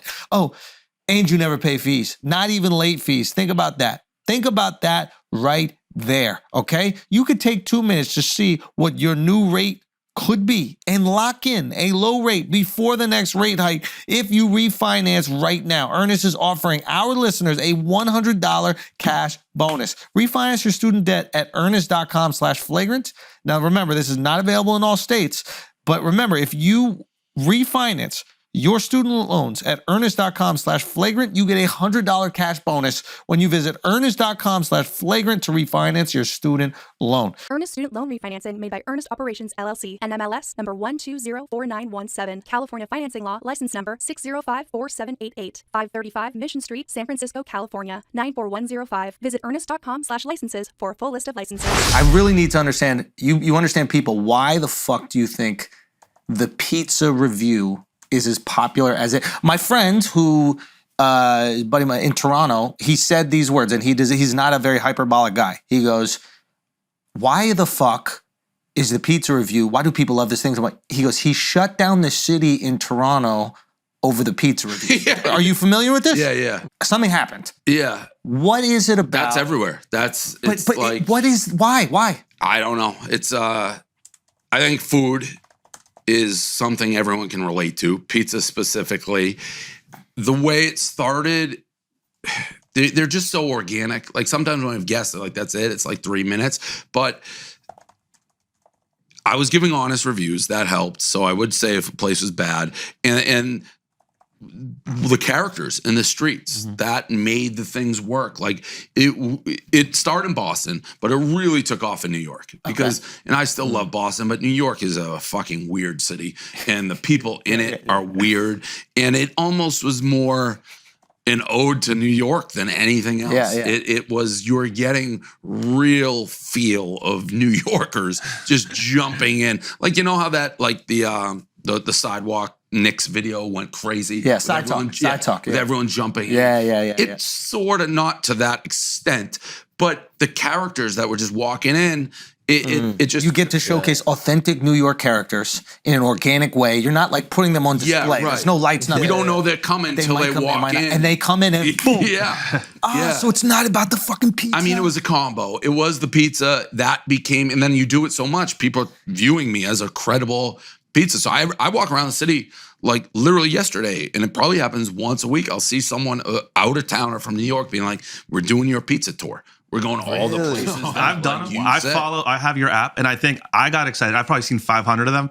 I love seeing this mom and pop, like, are they going to blow up after this? Because I know if he gives them something in the eights, they get a mad rush so tomorrow. that's the other thing. And it was this like American success story. It's the same like How many of that time? How many has that happened to? Like, if I give something above an 8, it changes. Tomorrow. What's the biggest forever. blow-up? Tomorrow. Yeah, It's- like they'll run out of dough by noon. Really? It's Yeah, amazing. It's crazy. I think lines around the corner, you can't get in. do you feel inclined when you see like a mom and pop small shop, or you're like, oh, fuck, how do I be honest here? How do I? The only thing that's changed is I won't trash. Like I used to. Oh, this is terrible. I give like a 2-4. I won't do that. Have you crushed any places? Oh, early. And like they like, and like they went out. No, they don't go out because for the most part, you're not gonna. If someone likes the pizza, they're still gonna go there. We can help, but I won't destroy. And it's much harder. It's much harder because all the pizza places know me now. Yeah. So they see me. I talk to them for 20 minutes. Give them before the I good eat shit. It. They come out. They watch it outside. So I'm not gonna be like horrible.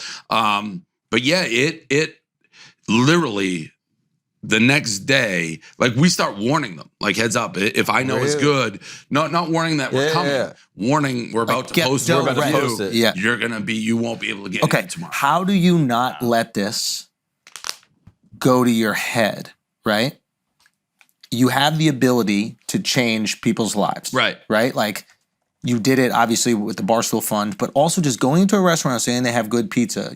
People look at you in a different way when their livelihood. Yeah. How do you not get there's like a fucking God complex that comes with that? And how do you check that? Now I know you can lean into it for jokes and stuff like that, but how in your real life do you maintain being like a normal human being? For me, and I think it's probably similar, and maybe not always, but I always an athlete, great athlete, or like an actor is great, but let's go with the athlete. They're the best generally from middle school, high school, and everyone's like, you're the best, you're a god, you're unbelievable. We were fucking 9 to 5 guys. So you're baked as who you are as a pretty person. we're pretty grounded, I would say. And I don't know, that's how I've always viewed it. It's like, I still feel uncomfortable like cutting a line at a bar because I was the guy at the back of the bar in fucking 20-degree weather in Boston waiting for an hour and seeing someone go to the front like, who the fuck's that guy? Been here for an hour.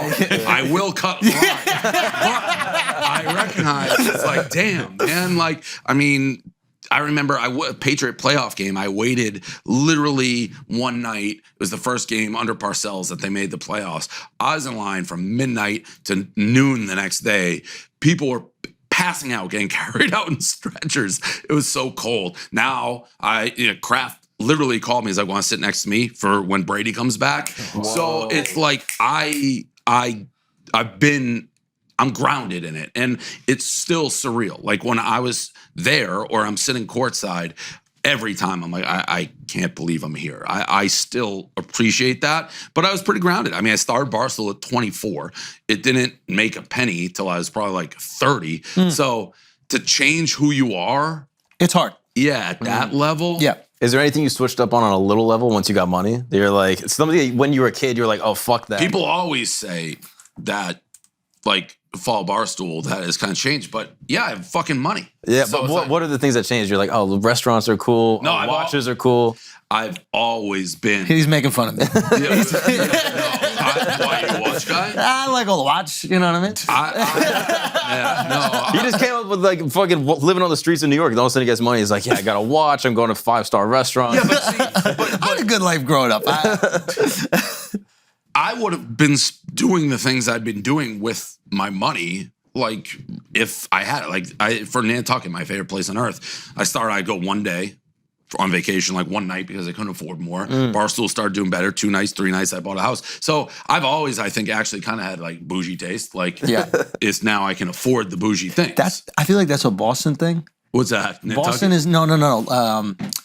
There's like even like the working class Boston guy is aristocratic. Yeah, maybe. Like there was a guy who was like a mason that I was just like talking to randomly, and he goes, "What? He's fucking missing teeth, and he's drinking a fucking beer outside on the side of the bar." And he goes, I was like, "Yeah, what do you think it is about like Boston?" And he goes, "We're the aristocrats of America." And this is a guy with missing teeth, just came off the job, but like I think in his mind he's like, "Yeah, but fucking Ben Franklin was here." Like maybe. Like I do the same shit. I always gambled. I bet $10 a game, $100 in college, and if I lose, I'm like, holy fuck, I can bet 500 grand a game now. But if I lose, I'm like, what am I fucking doing? But I need the rush, so it's like, what's the biggest bet you ever placed? 500 grand. 500. What was the game? What was bet? I did a bunch. It was I went through a stretch. I don't know, college football, I was up. I was betting it every game. I know which one I lost, which stopped it, was Virginia Tech, North Carolina. This dude, Brandon Walker, jinxed it. But yeah. Wait, what do you mean he jinxed it? He changed the vibes. I took the lead. I love gambling, bro. That's every gambler. That's every gambler, bro. Like I screamed out. Do you have like a ritual, you like double tap? No, it's just you need good vibes. When someone bets that much, and like it was Virginia Tech had come back, taking the lead, and then 2 people got in a fight. They stopped watching the game and concentrate. And as I said it, the big play happened, changed the vibes. Yeah, I'm trying to think if I bet that. I've done that a bunch. That's the biggest. I bet prior to that, I had bet 250 grand on the Pats to win the Super Bowl against the Rams, and I was in jail for it. That's the game I got dragged out, so I had no idea what was going on. I could hear the crowd, but I couldn't. I didn't know what was happening. Because you're in the stadium jail. I was in the stadium jail at the bottom. Yeah. Wow. How is that, by the way? It was horrible. Then they walked me out in handcuffs and walked me like probably, I don't know, half a mile away from the stadium. And I turned on the phone with no idea what happened in the game. Like I knew it was over, but I didn't know anything about it. That's a rush. Why'd they like you? So I was banned. Like I'm a Patriot fan, and I have a thing with Roger Goodell, the NFL commissioner. So a thing. A long real beef. Thing. We protest. Brady got suspended for 4 games. I went to NFL headquarters. But keep going. Should have been more.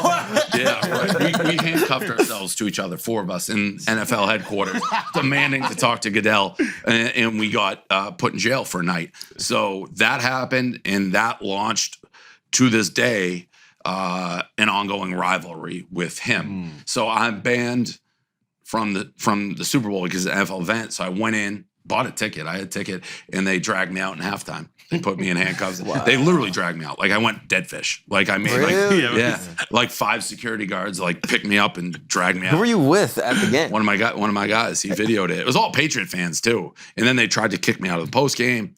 I've won a raffle during COVID. Yeah, this is paid 250 grand to watch Monday Night Football with Goodell. Oh wow! And then they contacted me like, we've done research on your file and you're not eligible. It's like my file is basically just me being arrested at NFL headquarters. So I don't know how much research you had to do for that.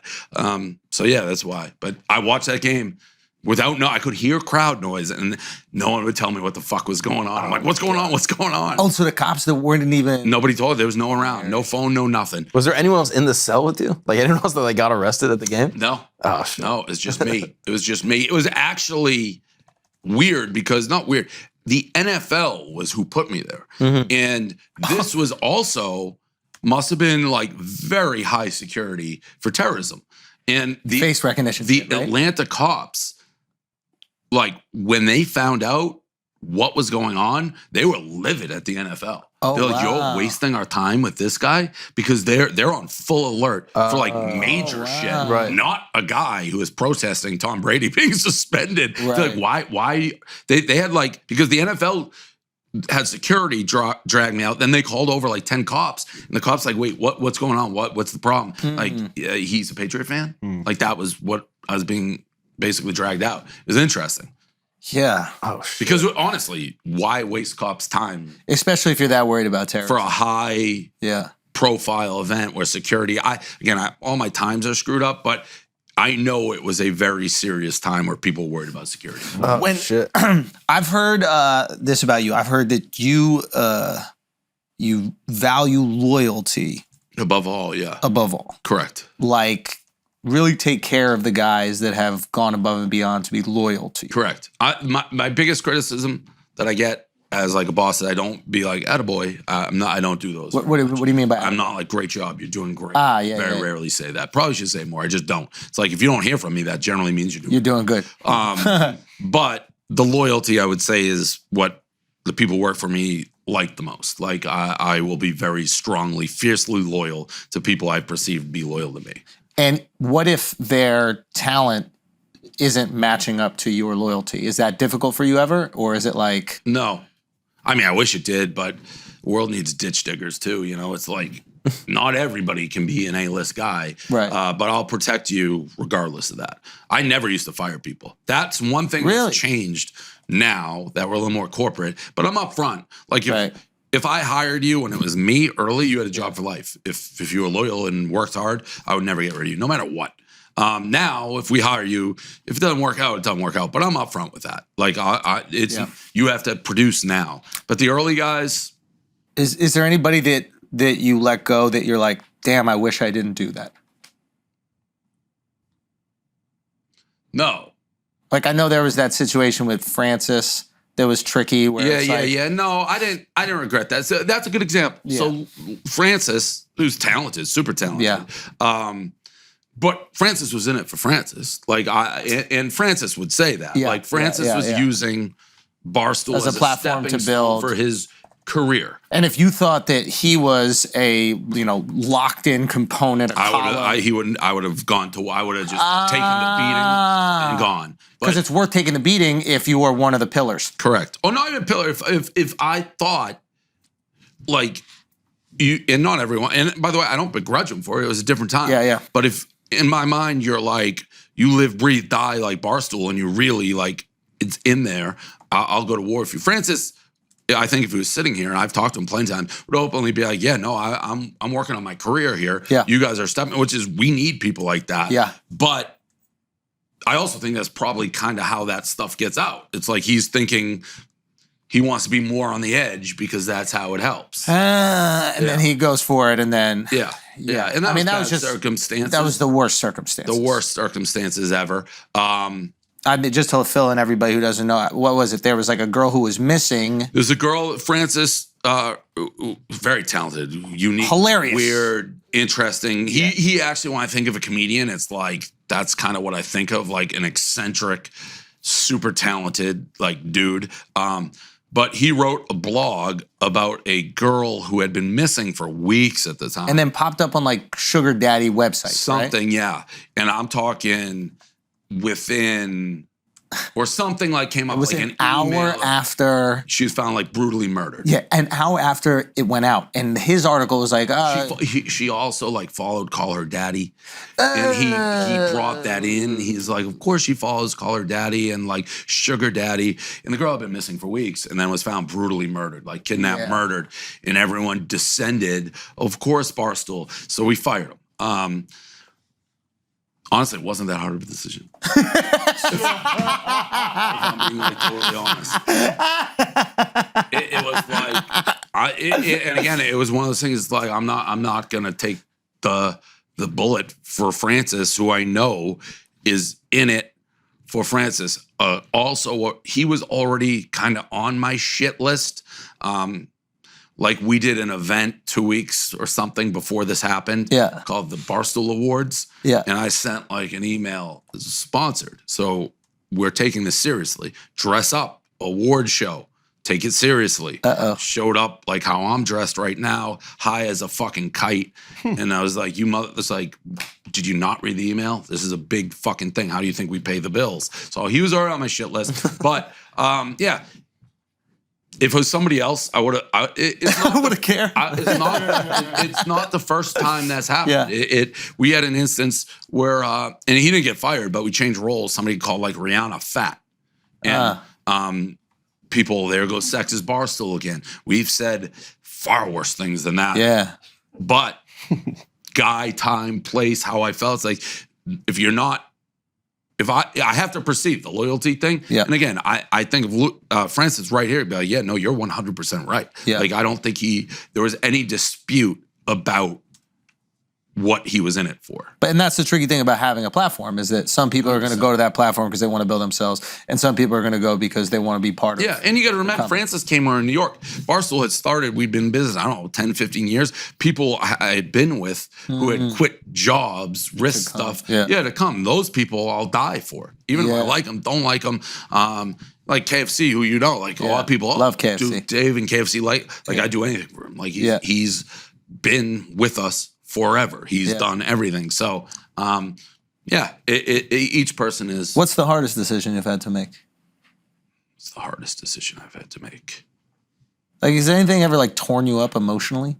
No, I don't think so. Have you cried? Ever in my life? I cry over animal movies. I was about to ask you movies. Animal movies. Only on airplanes or like everywhere? Pixar and. Marley and Me. I was cried a little bit in Top Gun. Of course. Oh my god, The recent one. Don't get him started on Top Gun. We did this for a week. He was like, "Oh my god." Perfect. And for somebody probably like your age, it like almost made me feel old. It's like weirdly because I've seen the original 100 times. Fam. Yeah. Nah, fam.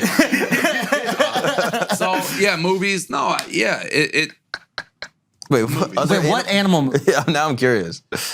Far Lap. You guys won't know that. It's a racehorse who it's a true story. They fucking put too much weight on him. A guy lost on the gambling bet with the horse. That's what the movie's about. Right. That's Marley and Me. I won't. If you think you're gonna be a lunatic to watch Marley and Me, you'll cry. You'll have to catch me off guard. Like you almost have to trick me to get into one of those. Marley and Me is brutal. We were talking about like the animals are real. These aren't cartoon movies they're watching. Bro. Like they're using No, real Lion animals. King made me cry. Okay, good. When Good.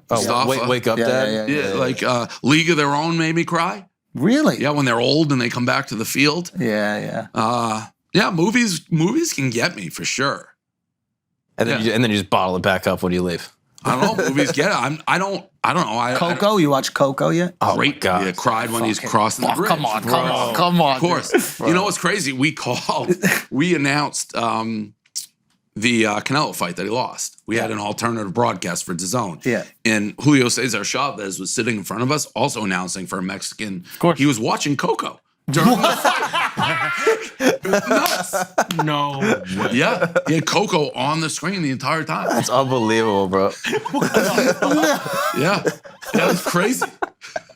Yeah, I respect that though. I respect that. Yeah. I can't even how do you And the whole arena is just watching him watch Coco? No, he was we were in press row where all the announcers are. He's the announcer for must be like some Mexican broadcast for Canelo. So he just on his little screen in front of him had Coco on. If you listen to the broadcast, you can hear him crying while he's announcing the fight. Right. We mentioned on ours, he's like, first of all, holy shit. That sounds racist as fuck. Julio Cesar Chavez in front of us. Holy shit. Second of all, he's watching Coco.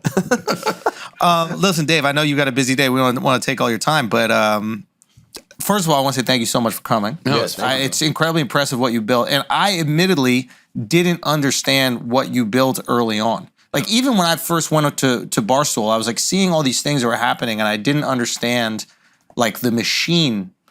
You know, I saw like the specific piece, like I saw like, KFC's thing or Part of My Take would pop up. Do you remember the first thing you saw? The first time was Barstool got from on your radar? Barstool? Yeah. For me, it was an Instagram page. It's crazy. Yeah. People know us very different ways. Yeah, it was Instagram for sure. Yeah, it was Instagram. I think it was like you were trying to transition to just Barstool, right? It was Barstool Sports. We were trying to, we could never buy that domain name. Yeah. Like I tried that early because we are more than just sports. Exactly, it's culture. The sports change, that makes you think it, but we were never able to get the domain. But I guess what I was going to say, I was going to bestow this compliment on you, is that it was really when I saw you handling the adversity that you were experiencing, that's kind of when I started to understand you.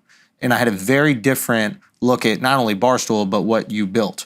So I hope there are people who are not familiar with you that watch the podcast and they get this more well. Yeah, I appreciate that. I do feel like that's one of the things that overall, when you hear the controversy or people, they're successful, this, that is like, and I've said it, it's like, we're successful, not obviously need luck, but all these writers and jealous, like I just outworked your ass. Like I didn't take a vacation day for 10 days. I did a paper route for 48 hours, literally in an Astro van that I bought on Craigslist, $1,800, and went to every fucking subway station, put my newspaper in the box. While you were fucking probably, I don't know, you were 7 years old. So I don't need your social fucking classes in college to be like these guys, this, that. It's like I was just fucking working. So yeah, that I do think is why I'm never too worried about the controversies. Because our house, brick by brick, that's like one of our slogans. Our foundation, that's what it is. It's like, so the winds don't block it over because. And people know you. Correct. In the way that I think now I'm getting to know you a little bit more, at least through content, right? Whereas initially, I wasn't familiar. Literally, I'm saying like Pizza Reviews, these types of things. So yeah, I think it's cool that you go on other platforms and have these conversations because there's no way that you're going to penetrate the people that don't fuck with you through your own platform. Yeah, I got a feeling your crowd probably fucks with us. Yeah, I think there might be some crossover. Yeah. The people who don't like me, if I give them $100, they're like, the fucking asshole give me 1,000. It's like, dude, they're never gonna like me. I've come to grips with that. They just fucking hate me. There's whatever. There's haters. I guess that's what it is. They're just never. It's been a long time, I feel like, since I've converted somebody who didn't like me to like, oh, I like them. They just fucking hate me. I never didn't like you, but I know. No, what I'm saying is you converted me into someone who goes, oh, this guy is like a kind of a business genius. That was the conversion. But I didn't get it initially at first. And I would even go on like KFC show. I was like, what's going on here? Like, what has happened? I'm like walking around the office and I'm like, I thought everybody would be playing beer pong. Why is everybody writing? Like, why is there computers everywhere? Like, what the fuck is going on here, right? Like, because from the outside, Barstool is like, oh, this is just the frat house. Like, everybody's having fun. And then I'm in there and I'm seeing like, oh, people are like really grinding. And people are trying to like make pieces of content that are going to win. And it almost has like a athletics vibe a little bit, where it's just like, oh, that guy's batting 350. It's very competitive. Yes, very, very competitive. Yeah, I didn't understand that is trickle down. Yeah. In that, to be honest, we got an advantage. We got that where I always say we're the first like new age company, digital. Like we get people from networks. They don't have that drive. The internet, the beauty of the internet is you can win by yourself. If you're good enough, you rise. So it's like I'll leave with this, but I have like a painting in my office and it's this guy just pouring glitter into a big star.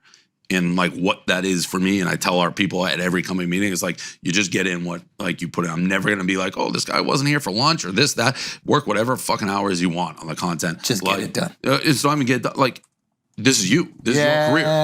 If you do it, guess what? You're gonna have a McAfee contract, $1 million worth of game. Alex Cooper. It's like it's up to you. It's how hard you want to work. But it is like SNL. Everyone's fighting for airtime. Facts. Facts. Do you think you're gonna cry when the Celtics lose?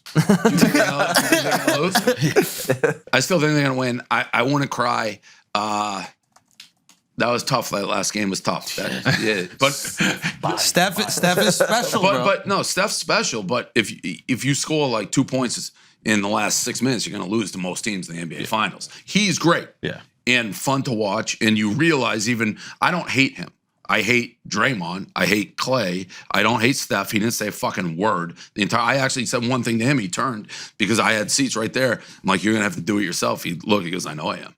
Whoa, really? Yeah. Whoa. So, like, I don't. And he did. Alpha. And he did. Yo, Steph is a real alpha, bro. He don't look like it. Like, I fucking hate LeBron. I don't hate Steph. But again, the Celtics did what? We scored 18 points in the fourth quarter. You're not going to win many NBA Finals games scoring 18. All right, quick before you leave, what did you think about the "fuck you, Draymond" chant? What's the furthest the audience can go? That is PG. That maybe G. I mean, and then his wife was like, the language, dude, you swore in front of your kid at the podium after the game. And he's got the clip on his podcast being like, fuck Draymond? No, fuck you. He plays along with it. That's his vibe. That's fine. Fuck you, Draymond is nothing. Like nothing. I'm going to fuck your wife over the line. Fuck you, Draymond, shit like that in the seats. There was one actually weird.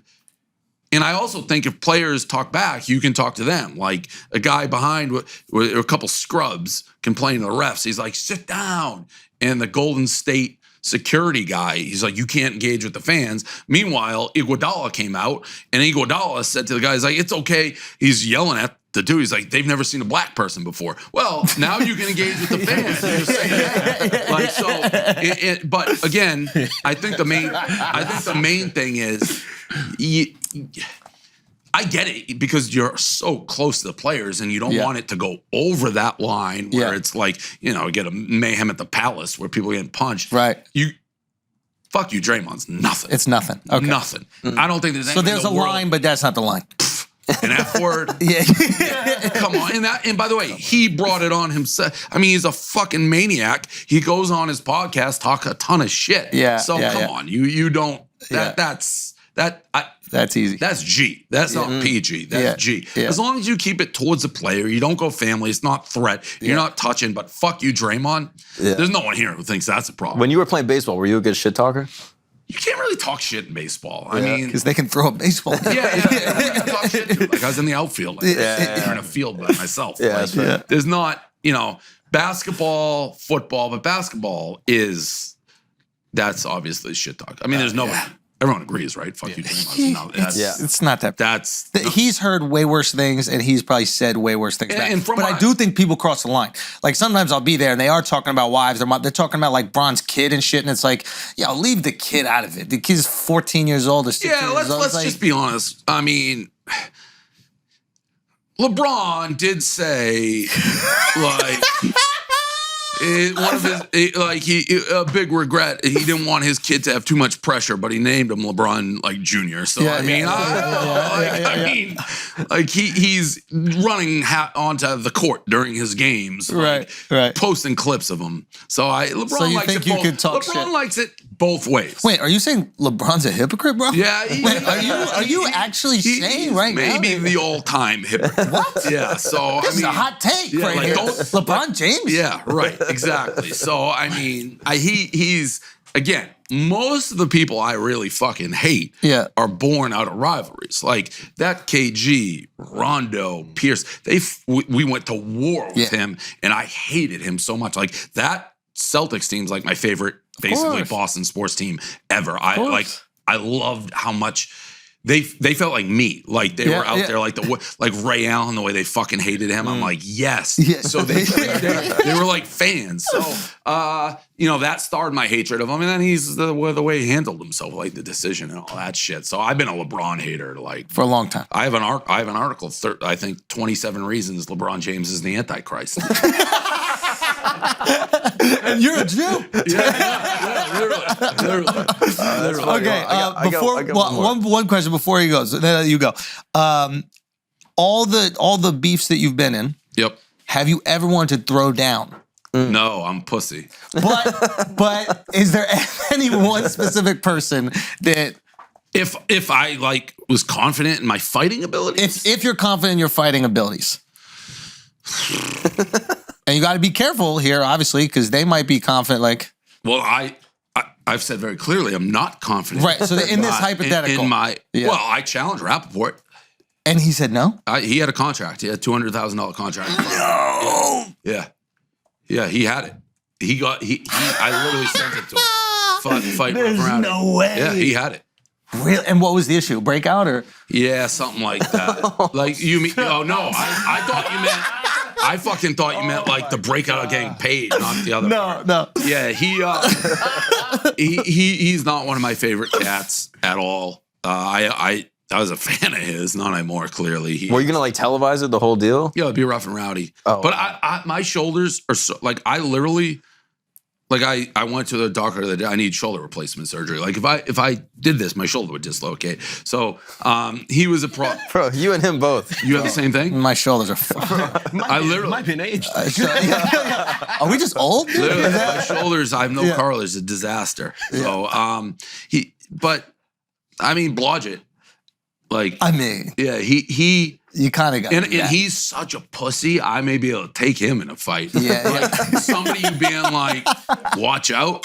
He's a little country club fucking snot fucking thief. He was on some, they have the Twitter Spaces. Yeah. So I was the Bruins are playing, so I was watching them. But somebody, No, with Kara Swisher, where you popped in, yes, or something like that. somebody's like, "Hey, yo, like he's on a Twitter space." I'm like, "He is," because they will great. never respond to me. Yeah. So I jumped in it.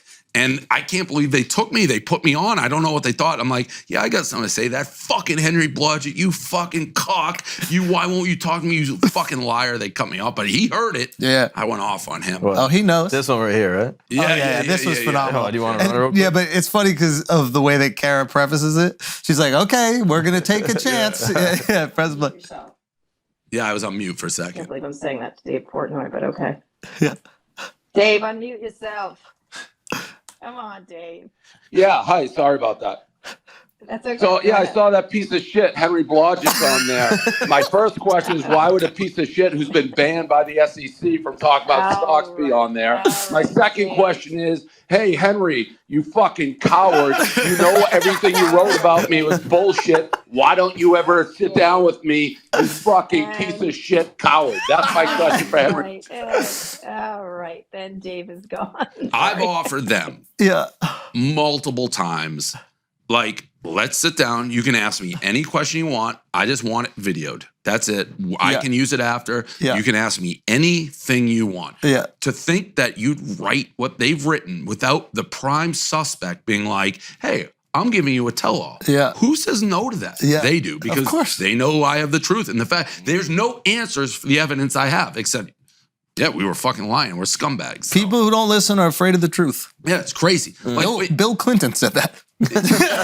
It's also, in what other world? It's like if you're doing a huge expose on somebody and that person is like, cameras on, let's go. Anything you want. It's not an expose. You know what it is. It's fucking That's- clicks. it's- I think you fuck up Henry Blodgett. I do think you got to be careful. I think Scooter Braun fuck you up, bro. I think he likes me. I think he likes you. Actually, I gotta ask, but I think he might be able to throw down, bro. I've never met him, Yeah, but I know enough of people in his circle yeah. where they're like, have you heard the preface? Do you know Dave Grutman? This is Miami Dave Grutman. Yeah, he's yeah. like the king of Miami. Yeah, Absolutely the king of Miami. So the Grutman, that's Caller Daddy, he called me and he's like, hey, Scooter Braun wants to talk to you. He's on the other line. Will you talk to him? It's about the Caller Daddy. I'm like, yeah, but he knows like who I am, right? Like, and I meant that in the sense like, I'm not kissing Scooter Braun's ass. Scooter Braun, that's one thing about Barstool I think not everyone gets. We operate in a different world. Like the people that other people may have to kiss their ass, we don't. Like we're self-sufficient. We don't need fucking dick from anybody. So Grutman's like, yeah, I told him you're a terrorist. He's like, I told him like, just know I'm like, I said, Dave, it's on the record. Like I'll talk to him. Everything we say, I may talk about, repeat. He's like, I told him he wants to talk to you. But I think he likes me. I think I think. I'm gonna ask him. I'll ask him later. That's another one. People, oh, Scooter Braun called. Scooter Braun. He got in at the worst time. That was Caller Daddy. He got in at the 11th hour. It was done. The whole thing was settled. And I've never talked. He's like, we should fix this Caller Daddy thing. I'm like, who the fuck are you? We're way past that. Yeah. So, yeah. Anyway, listen, Portnoy, thank you so much for coming, brother. I appreciate it. Tell them where they can find you. I appreciate you, Doug. Thank you so much. Dave Portnoy, everybody.